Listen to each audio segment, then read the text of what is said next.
कांग्रेस के साथ प्रॉब्लम क्या है कि कांग्रेस के पास में कार्यकर्ता कम है और नेता ज्यादा है। इसमें जो बड़े लीडर जिस जगह पे बैठे हुए हैं वो अपनी जगह छोड़ना नहीं चाह रहे। वो अपनी जगह तभी छोड़ेंगे जब उनके बच्चों के लिए जगह बनेगी। तो कार्यकर्ता खिन्न है, बोले भाई ऐसे ये कोई तुम्हारी नौकरी चाकरी करने के लिए थोड़ा ना है भाई, हार रहे हो हारते रहो, हमें क्या फर्क पड़ता। तो ये स्थिति कांग्रेस के लिए बड़ी खराब है, दयनीय है।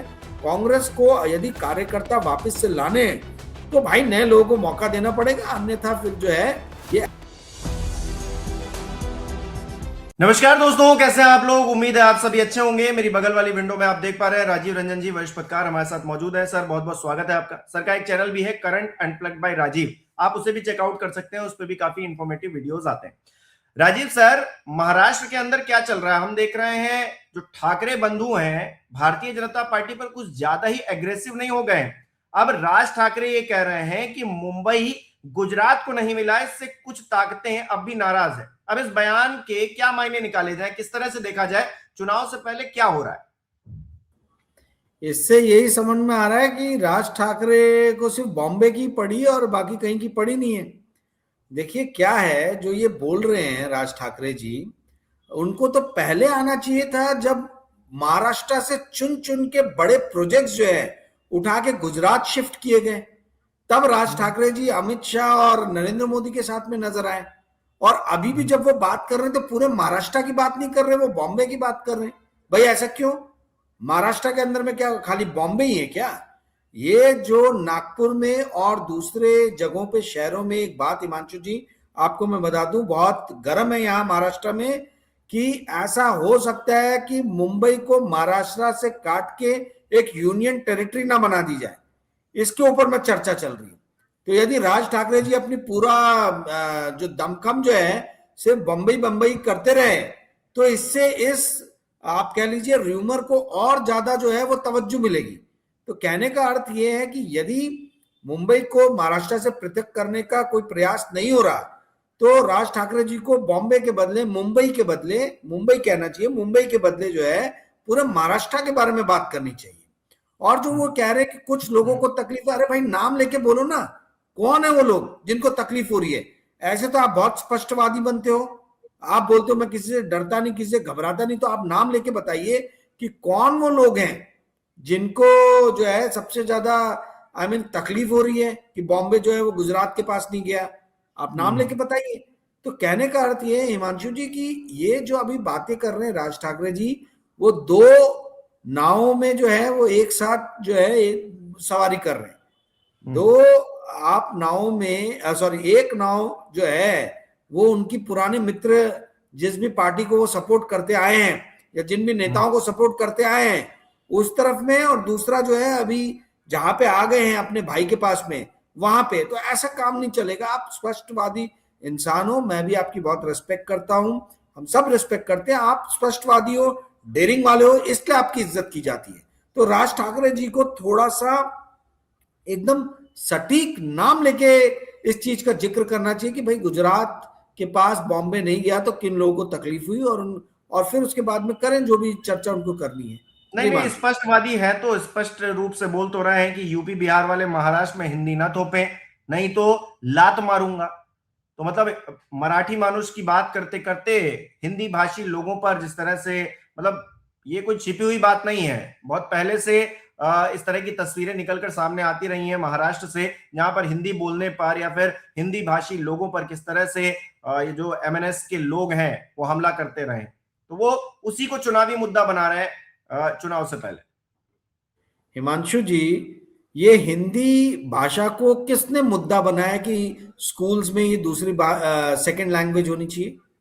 आप क्यों नहीं नाम लेके बोलते हो कि देवेंद्र फडणवीस जो है वो दोषी है, भारतीय जनता पार्टी की सरकार जो है वो दोषी है? आप ये हिंदी भाषी लोगों के ऊपर में क्यों बार बार अटैक करते हो? भाई जो सबसे कमजोर हो उसी पे आप बार बार अटैक करोगे क्या? आप अपने बराबरी के लोगों से लड़ो ना। आप जाओ और जाके लड़ो देवेंद्र फडणवीस से। उस टाइम में क्यों घबरा जा रहे हो, उस टाइम में क्यों डर जा रहे हो? क्यों नहीं आप देवेंद्र फडणवीस का नाम लेके बोल रहे हो कि भाई वो जो है या उनकी पार्टी जो है या उनकी सरकार जो है वो हिंदी भाषा को जो है वो हमारे ऊपर में जबरदस्ती थोप रही है? आप ये क्या बार बार गोलमोल घुमा के हिंदी भाषी लोगों के ऊपर में चर्चा कर रहे हो? तो ये जो राज ठाकरे जी कर रहे हैं ये कुछ नहीं है, इनकी जो पुरानी एक राजनीति चली आ रही है, पृथकवाद जो है, पृथकता को बढ़ाने वाली, प्रांतीय पृथकता को बढ़ाने वाली, उस तर्ज पे ये राजनीति कर रहे हैं। तो ये राजनीति ने उनको पहले भी कभी कोई सफलता नहीं दी, आगे भी कोई सफलता नहीं मिलेगी।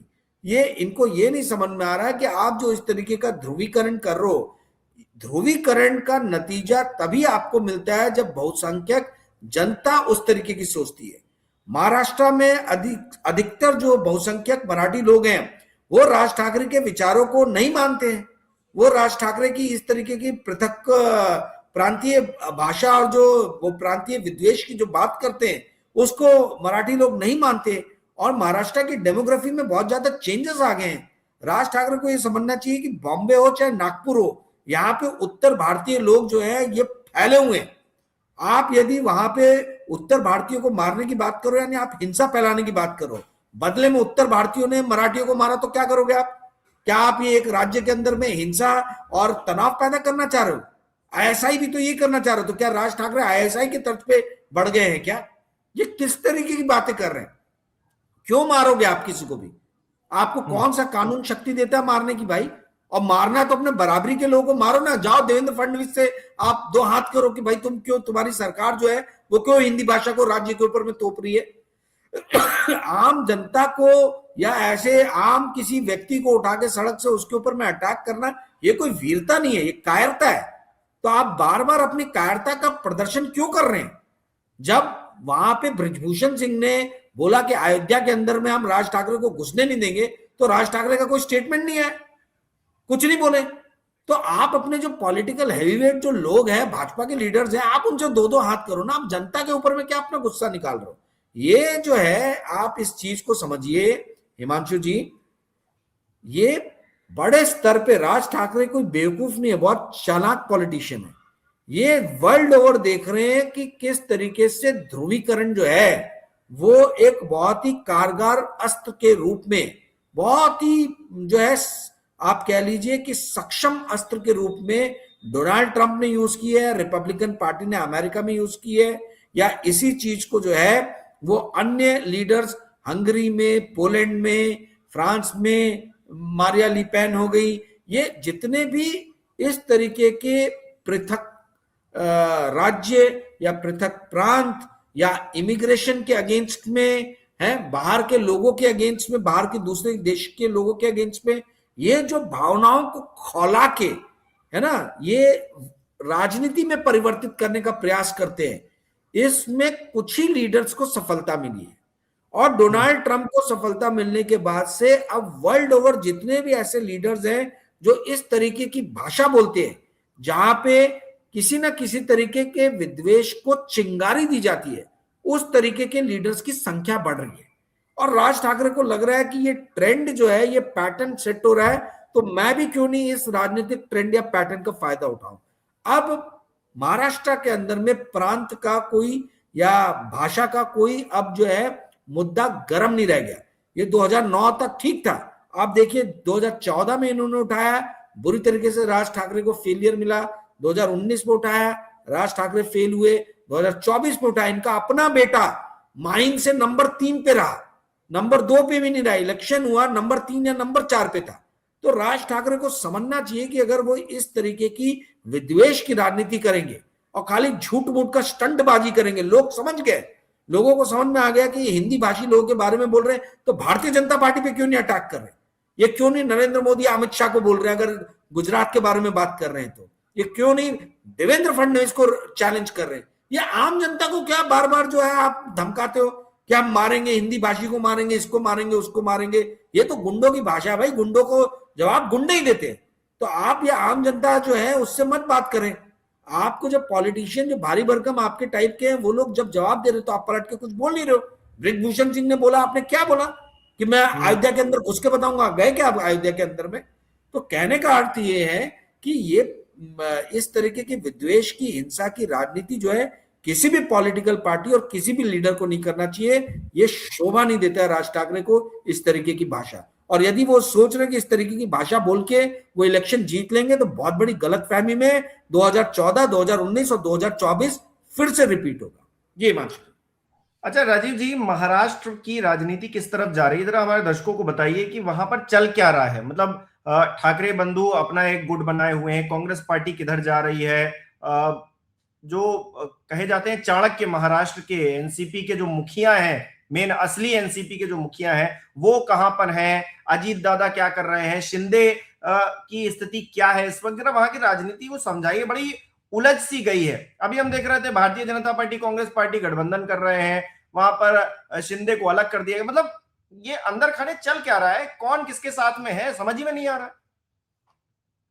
कि ये जो सिविक इलेक्शन है ये फिर से बिछड़े हुए भाइयों को मिला रहा है, बिछड़े हम्म। हुए चाचा और भतीजे को मिला रहा है। ठीक है, हम्म। तो ये इलेक्शन हमेशा सदैव इतिहास के पन्नों में दर्ज होगा कि किस तरीके से परिवार में फूट जो पड़ी थी राजनीतिक परिवारों में, 2026 के सिविक इलेक्शन ने उन राजनीतिक परिवारों को फिर से कैसे एक मंच पे इकट्ठा किया। ना केवल राज ठाकरे और उद्धव ठाकरे एक हुए, बल्कि अब ये सुनने में आ रहा है कि शरद पवार और अजीत पवार भी अपने सारे गिले शिकवे दूर करके एक होने जा रहे हैं। तो इसके बड़े दूरगामी असर होंगे। वहीं दूसरी तरफ तो आपने बता दिया कि अंबरनाथ पे कांग्रेस और बीजेपी भी जो है वो हाथ मिलाने जा रही थी, तो शिंदे को साइडलाइन करने के लिए। तो कहने का अर्थ है कि अब देखिए ये 2026 का जो सिविक इलेक्शन है ये स्पष्ट रूप से दिखाता है कि जो हम बोलते हैं कि विचारधारा आधारित राजनीति भारत में होती है, ये सब बकवास है, ढकोसले वाली बातें हैं। भारत के अंदर में जो है वो अपने कंफर्ट की राजनीति होती है। भारत के अंदर में जो है वो ये देखा जाता है कि धनबल कहाँ चल रहा है, उसकी राजनीति होती है। आइडियोलॉजी की राजनीति या विचारधारा की राजनीति जो है वो कहीं हाशिए पे चली गई है। इसीलिए कांग्रेस और बीजेपी के स्थानीय लीडर्स ने ये सोचा कि भाई हम एक हो सकते हैं। इसीलिए चाचा और भतीजा जो अलग हो गए थे, काफी सारी विचारधाराओं में दोनों की मतलब विचार मेल नहीं खा रहे थे, वो वापस से एक आने लगे। सब अपना अपना कंफर्ट देख रहे हैं और सबको सत्ता का सुख चाहिए। तो ये झूठी बातें जो बात करते हैं कि समाज सेवा करने के लिए और विचारधारा के लिए हम राजनीति कर रहे हैं, उसके विचारधारा आधारित केंद्रित हमारी राजनीति है, सब बकवास है, सब ढकोसला है। सब 2026 का ये सिविक इलेक्शन इस चीज को प्रूव कर रहा है। आपने जहां तक पूछा, अभी तक पढ़ रहा जो हिमांशु जी दिख रहा है सामने, उससे तो ये लग रहा है कि जिस तरीके के समीकरण बन रहे, भाजपा कहीं ना कहीं स्ट्रांग है, उसका अपर हैंड है। तभी अंबरनाथ जैसी जगह में कांग्रेस भाजपा के पास में जाना चाह रही है। इसी कारण हम दोनों ठाकरे बंधुओं को एक होता हुआ देख रहे हैं। इसी कारण हम देख रहे हैं कि चाचा भतीजा साथ में आ रहे हैं, पवार साहब। यानी कहीं ना कहीं भाजपा स्ट्रांग है, इसीलिए भाजपा के आसपास में सब आते हुए नजर आ रहे हैं। अब ये भाजपा जेन्युइन रूप से स्ट्रांग है कि वो अपने साम दाम दंड भेद वाली सारी नीतियां अपना के स्ट्रांग हो रही है, ये बात इलेक्शन के रिजल्ट प्रूफ करेंगे। ऑलरेडी यहाँ पे ग्रामीण स्तर पे इलेक्शन हुए जहां पे भाजपा ने एक तरफा इलेक्शन जीता है, और कहा यह जा रहा है कि उस इलेक्शन में भाजपा ने नीति मतलब आरोप लगाए जा रहे हैं कि भाजपा ने मुस्लिम वोटर्स को पैसे दिए कि आप वोट मत डालने जाओ, और इसलिए वोट पड़े नहीं। अब इसमें कितनी सच्चाई है मुझे मालूम नहीं है, पर किशोर तिवारी जी जो शिवसेना के नेता है उन्होंने इस तरीके का आरोप लगाया है कि भाई मुसलमान लोगों को वोट ना डालने दिए जाए, इसके लिए उनको तमाम तरीके के प्रलोभन दिए जाए। और अभी ऐसा कहा जा रहा है कि अपोजिशन के पूरे लीडर्स को ही खरीदने का भाजपा प्रयास कर रही है। अब ये आरोप लगा रही है विपक्षी पार्टियां, इसमें कितना दम है इसके कोई सबूत उन्होंने नहीं दिए, ये सिर्फ आरोप ही लग रहे हैं। चूंकि आपने बोला कि पूरा समीकरण समझाया जाए, तो लोकल लेवल पे ये आरोप प्रत्यारोप का बहुत जबरदस्त जो है वो हम देख रहे हैं कि दौर चल पड़ा है। और सभी की निगाहें 3 शहरों पे मुख्यतः है। पहला है मुंबई, दूसरा है नागपुर, चूंकि देवेंद्र फडणवीस यहां से आते हैं, आरएसएस का गढ़ है ये, और साथ ही अंबेडकर थॉट का भी गढ़ है नागपुर। और तीसरा ऑफकोर्स चाचा भतीजा के साथ आने के कारण जो है वो गढ़ हो गया है आपका पुना। तो पुना में क्या हो रहा है ये भी जो है ये भी लोग जानना चाह रहे हैं। तो कहने का अर्थ ये है कि ये 3 जो बड़े शहर हैं महाराष्ट्र के, इस पे सबकी निगाहें हैं कि इसमें इलेक्शन के रिजल्ट्स किस तरीके से आते हैं। और ये सिविक इलेक्शन जो है इसके रिजल्ट आने वाले दिनों में राष्ट्रीय राजनीति को भी बहुत आप कह लीजिए कि अलग तरीके से प्रभावित करेंगे। जी हिमांशु जी। सर, कांग्रेस की इस वक्त पोजीशन को भी थोड़ा समझाइए। कांग्रेस पार्टी विपक्ष का सबसे बड़ा दल है, लेकिन महाराष्ट्र के अंदर उनकी क्या हैसियत रह गई है, वो कहां पर स्टैंड कर पा रहे हैं? अभी गठबंधन में चुनाव लड़ रहे थे तो थोड़ी स्थिति ठीक लग रही थी, अब जब सब अपने अपने एकला चलो रास्ते पर हैं तो कांग्रेस पार्टी क्या करेगी? अब राहुल गांधी की कोई स्ट्रेटेजी नजर आ रही है आपको महाराष्ट्र को लेकर? नहीं, कांग्रेस की जो स्ट्रैटेजी है यहाँ पे वो साफ है, एकला चलो की स्ट्रैटेजी है। उन्होंने किसी भी तरीके से कोई गठबंधन किया नहीं है। और कांग्रेस के स्थानीय लीडर जो हैं ये भी कहते आए हैं कि भैया हम इलेक्शंस अकेले ही आगे लड़ेंगे, क्योंकि हमको शिवसेना का किसी भी तरीके से वोट ट्रांसफर नहीं हो रहा, तो कोई फायदा नहीं हो रहा। तो जो सोचा था कि भाई हिंदूवादी ताकतें जो है, स्ट्रॉन्ग कट्टर हिंदूवादी लोग, वो भाजपा का दामन छोड़ के शिवसेना को पकड़ेंगे, पर उल्टा ही हो गया। पूरे वोट जो है वो शिवसेना के उठ के भाजपा में चले गए। और चूंकि कांग्रेस और शिवसेना का आपस में अलायंस था, तो मुस्लिम लोगों ने भी कांग्रेस को वोट नहीं दिया, और वो वोट जो है वो पतंग यानी कि आपके हैदराबाद वाले जो साहब है उनकी तरफ में चले गए। तो कांग्रेस का अब ये मानना है कि भैया इलेक्शन जो है, चाहे स्थानीय हो, चाहे राज्य हो, चाहे लोकसभा का हो, मुझे ऐसा लग रहा है, हालांकि टाइम है अभी इसमें काफी ज्यादा, 2029 में होंगे, ये अकेले ही चलेंगे। कांग्रेस के साथ प्रॉब्लम क्या है कि कांग्रेस के पास में कार्यकर्ता कम है और नेता ज्यादा है। हर शहर में आप देखोगे हर कोई नेता ही है, कार्यकर्ता वहां है ही नहीं। और उसका कारण ये है कि कांग्रेस के जितने बड़े लीडर हैं ये अपने बच्चों को ही टिकट दिलवाते हैं। तो ये एक तरीके से सामंतवादी पार्टी के रूप में कांग्रेस जो है वो प्रस्थापित होते हुए दिख रही है। और ये केवल महाराष्ट्र में नहीं, बल्कि आप पूरे राष्ट्र में जो है यही बात अब होने लगी है। कांग्रेस का जो बेस छिटका है उसका एक मेन रीजन ये है कि भाई लोग बोलने लगे कि नेता का बेटा नेता, और फिर उसका बेटा नेता के बाद में अपने बेटे को नेता बनाएगा, तो हम सिर्फ दरी चद्दर और कुर्सियां बिछाने के लिए तो है नहीं। तो जो कार्यकर्ता है उनको मौके कम मिल रहे हैं। बड़े बड़े लीडर जो है अपने चेले चपाटे चमचों को या फिर अपने बेटों को, बेटियों को या संबंधियों को जो है टिकट दिला दे रहे हैं। उससे बहुत सारे कार्यकर्ता खिन्न होके जो है वो कांग्रेस के साथ में, कांग्रेस से अलग हो गए। और जो नए लोग जुड़ सकते हैं कांग्रेस के साथ में, वो जुड़ना नहीं चाह रहे, क्योंकि उनको समझ में नहीं आ रहा कि भाई हमें फायदा क्या होगा। मतलब हम अपना टाइम देंगे, समय देंगे, दिमाग देंगे, सारी चीजें देंगे, बदले में हमें क्या फायदा मिलेगा? हम अपने रिसोर्सेज लाएंगे, अपने कॉन्टैक्ट्स लाएंगे, पहचान लाएंगे, अपने साथ जनसमूह लाएंगे, उसके बदले में हमें क्या मिलने वाला? तो इसलिए बहुत सारे लोग जो हैं वो कांग्रेस का साथ नहीं दे रहे, घर में बैठे रहना पसंद करेंगे। वो भाजपा को भी शायद वोट ना करें, वो कांग्रेस को भी वोट ना करें, वो घर में बैठे रहे। तो ऐसी स्थिति जो है वो उत्पन्न हो रही है। कांग्रेस को अपनी स्ट्रैटेजी फिर से बनाने की जरूरत है। कांग्रेस के कई सारे शहर अध्यक्ष ऐसे हैं जो 10-10 साल से चले आ रहे हैं, बदले नहीं गए। हमारे नागपुर शहर में विकास ठाकरे जी बहुत अच्छे मेरे मित्र हैं, 12 साल से जो है वो कांग्रेस के अध्यक्ष शहर में। तो कांग्रेस के दूसरे लीडर बोलने लगे कि भाई हमारे अंदर कोई कैपेबिलिटी नहीं है क्या, हमारी तरफ क्यों नहीं देख रहे? तो ये नया भले राज्य में अध्यक्ष दे दिया कांग्रेस ने, हर्षवर्धन जी को, हर्षवर्धन जी आए हैं, परंतु हर्षवर्धन सपकाल ने कोई सिटी लेवल पे चेंजेस अभी तक नहीं किए। तो जो सिटी में जो प्रेसिडेंट है वही चला आ रहा है 8 साल से, 10 साल से, 12 साल से। तो अंदर से ये पार्टी जो है वो एकदम स्टैग्नेंट हो गई है, स्टिल हो गई है, इसमें नई जान नहीं है, नए लोग नहीं जुड़ रहे। संजीवनी बूटी फूकने की जरूरत है। परंतु दिक्कत की बात यह है कि कांग्रेस में जो बड़े लीडर जिस जगह पे बैठे हुए हैं वो अपनी जगह छोड़ना नहीं चाह रहे। वो अपनी जगह तभी छोड़ेंगे जब उनके बच्चों के लिए जगह बनेगी। तो कार्यकर्ता खिन्न है, बोले भाई ऐसे ये कोई तुम्हारी नौकरी चाकरी करने के लिए थोड़ा ना है भाई, हार रहे हो हारते रहो, हमें क्या फर्क पड़ रहा है। तो ये स्थिति कांग्रेस के लिए बड़ी खराब है, दयनीय है। कांग्रेस को यदि कार्यकर्ता वापस से लाने हैं तो भाई नए लोगों को मौका देना पड़ेगा, अन्यथा फिर जो है ये ऐसे ही चलता आएगा। और आप ध्यान दीजिए, मैं हर कार्यक्रम में ये बोलता हूं कि कांग्रेस को नए लोगों को लाने की जरूरत है।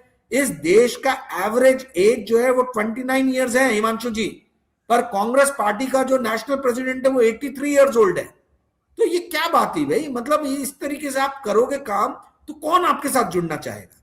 तो ये बहुत भारी दिक्कत है। और इनके लीडर्स को कुछ बोलो तो भाई वो बहुत ही एरोगेंट है, बोल के आप अपना मूड खराब कर लोगे, वैसी वाली स्थिति है। तो कोई नया आदमी इनसे जुड़ भी नहीं रहा और कोई अपने विचार दे भी नहीं रहा, क्योंकि ये रेस्पेक्ट नहीं करते नए विचारों को और नए लोगों को। जी हिमांशु। जी, बहुत बहुत शुक्रिया राजीव सर हमारे साथ जुड़ने के लिए, तमाम बातचीत के लिए, महाराष्ट्र की राजनीति में असल चल क्या रहा है उस समझाने के लिए बहुत बहुत धन्यवाद आपका। और हमारे दर्शक किस तरह से देख रहे हैं इस विषय को, उनका क्या मानना है, उनकी क्या राय है, हमें कमेंट बॉक्स में जरूर बताएं। इस वीडियो को लाइक करना, शेयर करना मत भूलिएगा। हमारे चैनल को सब्सक्राइब नहीं किया है तो वो भी जरूर कीजिएगा। बहुत बहुत धन्यवाद आप सभी का।